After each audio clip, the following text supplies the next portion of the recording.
So we just came off an election, and not surprising, in that election, the reason we have President Trump, because people are fed up. They're fed up with the cost of living, they're fed up with crime, and they're fed up with the migrant crisis. Now, anyone's elected office knows polls. They know, what you have to say to get reelected. And we've heard it from this governor. She's saying the right things. She's talking about affordability. But as the congressman said, as what Leader Ort said, you can't talk about it and just have rhetoric and not have the policy to back it up.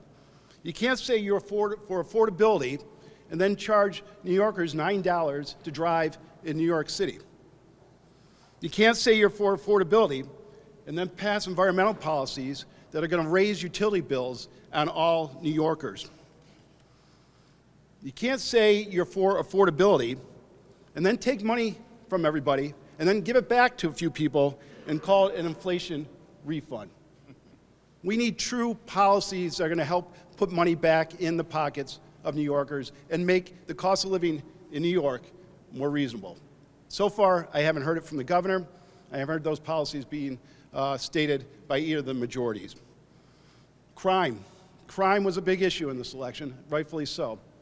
The governor says she's out there fighting crime. You can't say you're fighting crime when you do nothing about bail reform, when you do nothing about raise the age.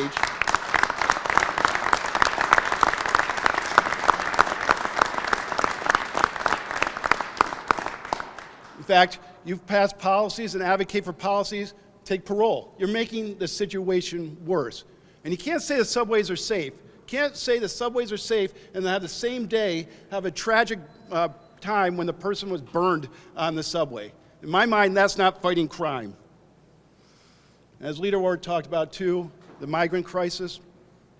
New Yorkers are concerned about the migrant crisis. We're concerned about it here on the state, spending $5, $6, $7, $8, $12 billion on the migrant crisis. You can't say you're trying to solve the migrant crisis when you're doing absolutely nothing about the sanctuary policies that we have in New York, doing absolutely nothing about the green light bill that we passed here in New York.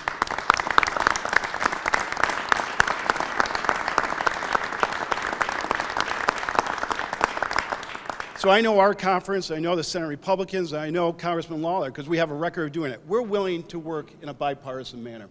This isn't political. These are common sense. We have common sense solutions to these issues that New Yorkers are most concerned about. So I'm curious what the governor is going to say. We know some of the things she's talked about in her State of the State. We're curious what she's going to say. But ultimately, hold her feet to the fire. That's what we're going to do. You can't just talk about it. You can't just, you got to actually walk the walk. You got to pass the policies that are going to help all New Yorkers.